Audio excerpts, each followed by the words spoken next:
Kayaknya masa depan kita ini gara-gara keputusan-keputusan blunder atas nama agama ini bisa jadi berbahaya juga loh. Gue pengen bahas ini di acara Masuk Pak Eko.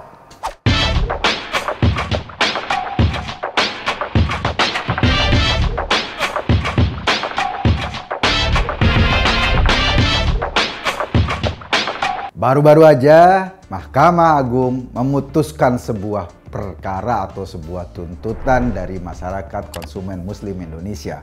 Mereka menuntut pemerintah Indonesia menyiapkan vaksin halal. Nah, itu tuntutannya. Lalu tuntutan itu diketuk oleh Mahkamah Agung yang mewajibkan pemerintah untuk menyiapkan vaksin halal. Kalau kita lihat bahwa sekarang ini zaman COVID, tentu saja kita bisa potong masalahnya dari tersedianya vaksin COVID. Putusan Mahkamah Agung disambut oleh konferensi pers dari MUI yang tiba-tiba mengingatkan, "Woi masyarakat, vaksin halal yang sudah dapat sertifikat MUI ada 4. Yang pertama adalah Sinovac," kata MUI. Yang kedua adalah vaksin merah putih, tapi vaksin merah putih kan sekarang masih dalam tahap penelitian. Yang ketiga vaksin Sinopharm atau produk dari Beijing Biotechnology. Yang keempat GVVac. Gua belum pernah denger nih ada GVVac, karena memang selama ini vaksin merek GVVac belum digunakan di Indonesia. Kita tahu yang ada di Indonesia atau yang sudah digunakan untuk vaksin COVID-19 itu ada Pfizer, ada AstraZeneca, ada Moderna, Johnson & Johnson, Sinovac, dan Sinopharm. Itu yang sudah atau yang sering digunakan di Indonesia. Ini aneh. Kenapa aneh? Artinya keputusan ini maupun konferensi pers MUI ingin mengatakan bahwa, Indonesia nggak boleh lagi pakai Pfizer, nggak boleh lagi pakai AstraZeneca, nggak boleh lagi pakai Moderna, nggak boleh lagi pakai Johnson & Johnson misalnya. Itu katanya. Pertanyaan besarnya, kita ini sekarang memang sudah masuk ke dalam proses booster atau vaksinasi ketiga. Proses booster ini baru terselenggara sekitar 18% lah. Artinya kalau target kita 80%, kita masih butuh 62% lagi yang harus divaksinasi.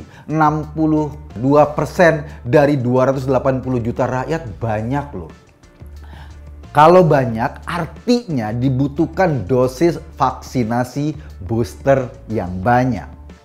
Dan kita sebetulnya sudah punya persediaan vaksin-vaksin booster kita. Mereknya macam-macam, Sinovac, Sinopharm, AstraZeneca, kemudian dari Pfizer, Moderna, Johnson & Johnson, sudah ada di kita. Tidak semuanya beli. Ada yang dapat hibah dari negara-negara lain buat masyarakat kita. Ada yang beli dengan harga murah karena memang proses vaksinasi COVID-19 ini udah mulai menurun. Kebutuhannya sudah mulai menurun. Kenapa? Ya karena kan memang pandeminya sudah mau berubah jadi endemi. Nah, dengan keluarnya ini berarti 400 juta dosis vaksin mau dikemanain? Itu pertanyaan besarnya. Terus pertanyaan besar berikutnya adalah kalau sejumlah 400 juta ini kemudian dibuang sia-sia, berarti kan kita Indonesia harus beli vaksin lagi. Beli vaksin dengan harga yang pasar, dengan harga yang lumayan. Pilihannya jadi cuma sedikit. Sinovac, Sinopharm, atau GVVac. Pilihannya cuma itu. Sinovac sudah ada, Sinopharm sudah ada. Gitu deh. Gua denger-dengar ini bukan cuma sekedar stempel halal saja. Di balik ini ada, ya lo tahu sendiri, proses jualan vaksin. Nah, Kalau ini yang terjadi, maka kita menyedihkan bagaimana proses sertifikasi halal itu pada akhirnya bisa berkelindan dengan kepentingan-kepentingan bisnis dan gak peduli ratusan juta vaksin lain yang sudah hilang. Emang sih, kita baru saja ada undang-undang tentang produk halal yang baru, itu mengharuskan produk-produk kita disertifikasi halal. Yang sertifikasi tetap Departemen Agama, tetapi yang memegang fatwa halalnya MUI. Dan MUI yang sekarang aktif ngomong soal vaksin halal. MUI yang sekarang teriak-teriak soal vaksin halal. Kalau gua perhatiin, kan vaksin ini kan bukan cuma di Indonesia kan? Vaksin ini digunakan di hampir seluruh negara di dunia. Di Inggris misalnya, pemerintahan Inggris kalaupun masyarakat muslimnya nggak terlalu banyak, tetap loh minta fatwa halal dari lembaga keulamaan di sana. Dan mereka, lembaga keulamaan di sana merekomendasikan Pfizer, AstraZeneca, Moderna, Johnson & Johnson termasuk kategori vaksin halal menurut ulama Inggris. Di Saudi bahkan vaksin-vaksin ini dijadikan produk utama untuk memvaksin para jemaah umroh, para jemaah haji. Ulama-ulama Saudi artinya beranggapan bahwa vaksin-vaksin ini adalah halal.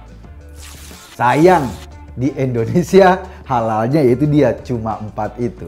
Gua kadang-kadang nanya, bener nggak sih kalau halal di Inggris, halal di Saudi, halal di Turki, halal di Iran, halal di Irak, tiba-tiba di Indonesia nggak halal? Misalnya makan babi haram di Indonesia, atau apakah babi di Indonesia dengan babi di Irak itu beda? Halalnya beda-beda. Kok cuma kita yang belum menyatakan halal, padahal ulama-ulama lain sudah menyatakan halal? Kalau halal itu sifatnya universal, berlaku untuk umat Islam seluruh dunia, maka sebetulnya keputusan MA itu nggak penting-penting banget bagi kita. Kenapa? Karena toh vaksin-vaksin ini sudah dihalalkan oleh lembaga-lembaga ulama di negara-negara lain. Kecuali kita ingin ngomong yang lain boleh halal, tapi kalau MUI belum putuskan, maka belum halal. Artinya apa? Kehalalan kita, halalan yang khas Indonesia, yang berbeda dengan yang lain. Yang lain boleh mengatakan bahwa ini halal, kita enggak, karena halal ukuran kita berbeda. Artinya apa? Artinya agama kemudian diturunkan lagi dalam kotak-kotak yang kecil. Nanti halal di Indonesia belum tentu halal di Padang. Halal di Padang belum tentu halal di RT 16 kelurahan di Padang. Kan kacau kalau kayak gitu. Agama yang universal malah di kotak-kotak dalam konteks kepentingan politik, bisnis, dan ideologi yang sempit.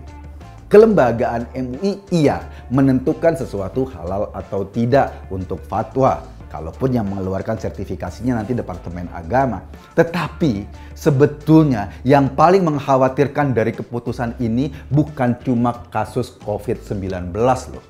Iya sih, kalau feeling gua, kenapa ini keluar dalam konteks artinya kita lagi rame-ramenya booster? Karena sebetulnya pabrik-pabrik vaksinasi atau pabrik-pabrik vaksin ini kan mau ngabisin stok. Mereka mau jualan. Kalau nanti COVID sudah selesai, mereka mau jualan di mana? Karena orang Indonesia religius, maka untuk menjualnya pertama dicolek-colek dulu yang religius itu. Dicarikan dulu stempel religiusitasnya, stempel halalnya, agar barangnya bisa masuk dan dibeli oleh pemerintah Indonesia dengan resiko kita rugi besar karena kita harus terpaksa membuang vaksin-vaksin lain yang dihalalkan oleh negara-negara lain karena kita punya MUI yang lebih beragama dibanding ulama seluruh dunia, kita doang yang mengharamkan. Misalnya, atau kita doang yang belum memberikan stempel halal karena MUI kemarin sudah berkonferensi pers baru ada 4 vaksin itu yang halal. Dengan kata lain, yang lainnya masih haram. Nggak haram sih, tapi belum halal. Gitulah kata yang paling tepatnya. Oke, kalau ini ujung-ujungnya cuma sekedar bisnis, ujung-ujungnya cuma sekedar cari cuan, yang paling kita khawatirkan bagaimana stempel-stempel ini pada akhirnya digunakan cuma untuk akal-akalan saja. Cuma untuk memaksa pemerintah ngeluarin duit yang lebih banyak untuk memvaksinasi rakyatnya. Yang untung siapa? Yang untung adalah importir vaksin itu. Yang untung adalah bandar-bandar vaksin itu yang memaksa kita dengan stempel MUI, dengan stempel MA untuk memvaksinasi masyarakat dengan vaksin yang baru. Gitu. Itu kasus di COVID-19. Tapi ada juga loh rentetan paling bahayanya. Keputusan MA soal pemerintah wajib menyiapkan vaksin halal. Dan kemudian kalau halalnya ini cuma merujuk pada MUI, ini akan bahaya. Kita tahu vaksinasi bukan cuma buat COVID. Ada campak rubella, ada polio, ada yang lain-lain. Kalau masyarakat kita yang sok beragama ini kemudian lebih mendewakan dalam tanda kutip sertifikasi halal MUI dibanding rasionalnya dan kemudian terjadi penolakan vaksinasi, bayangin masa depan Indonesia ke depan. Jutaan anak-anak pada tahun 2018 itu gagal divaksinasi campak rubella karena isu soal keharaman vaksin ini. Akibatnya apa? Akibatnya angka kematian bayi meningkat sangat drastis. Yang kedua, angka stunting. Anak-anak yang kekurangan tidak punya imun tubuh yang kuat. Anak-anak yang tidak bisa berpikir dengan baik, otaknya nggak berkembang, jadi tinggi. Yang ketiga, yang paling mengkhawatirkan ketika anak-anak ini tidak divaksin dengan baik, dia akan tumbuh menjadi manusia dewasa yang sangat rentan oleh penyakit. Mau tidak mau, biaya sosial untuk pengobatan kita jadi makin gede, makin mahal. Dan itu mengancam masa depan kita. Karena penduduknya kemampuan dalam menahan serangan penyakit jadi lemah. Itu tahun 2018 proses vaksinasi rubella sempat gagal di Indonesia gara-gara isu ini. Isu soal haram halal yang kemudian tidak ada jalan keluar. Dan MUI kita, Majelis Ulama Indonesia yang lebih hebat dari majelis ulama seluruh dunia, punya ukuran-ukuran kehalalan sendiri. Jadi kalau punya anak disuntik campak rubella di Saudi itu halal. Kalau seandainya disuntik di sini dengan vaksin yang sama haram. Kenapa haram? Karena ada penentu surga dan neraka yang bernama Majelis Ulama Internasional. Indonesia maksud gua. Ingat 2018 vaksin campak rubella kita gagal dan harus diulangi lagi di 2022 untuk disuntikkan ke sekian juta anak. Artinya apa? Negara keluarin duit lagi lebih banyak. Artinya apa? Resource atau sumber daya kita harus kita siapkan lagi untuk menyehatkan penduduk kita. Kalau memang isunya cuma sekedar halal atau haram, kita mungkin maklum. Yang saya khawatir isu haram halal ini justru adalah bungkus depan dari kepentingan ekonomi, kepentingan politik di belakangnya. Karena jujur aja yang namanya vaksinasi kan sebetulnya persaingan para produsen vaksin. Persaingan para produsen vaksin kan berebut cari pasar. Nah, pasar Indonesia kan nggak dikit loh. Jumlah penduduknya saja 280 juta jiwa. Jadi ini pasar yang luar biasa. Gue ingin bilang gini, iya, kita memang masyarakat beragama. Tetapi masyarakat di tempat lain juga beragama. Jangan kita mentang-mentang sendiri. Jangan kita merasa paling Islam sendiri. Saudara kita di Saudi juga Muslim. Saudara kita di Turki juga Muslim. Saudara kita di Iran juga Muslim. Saudara kita di Palestina misalnya juga Muslim. Toh mereka santai-santai saja dengan proses ini. Kenapa cuma kita yang ribet? Karena saya khawatir doktrin-doktrin yang berbungkus kepentingan ini disengaja disusupkan dalam kepala kita untuk mengambil manfaat ekonomi, untuk mengambil manfaat politik, dan mereka semua sebetulnya nggak peduli pada kesehatan lu, nggak peduli lo masuk surga apa neraka.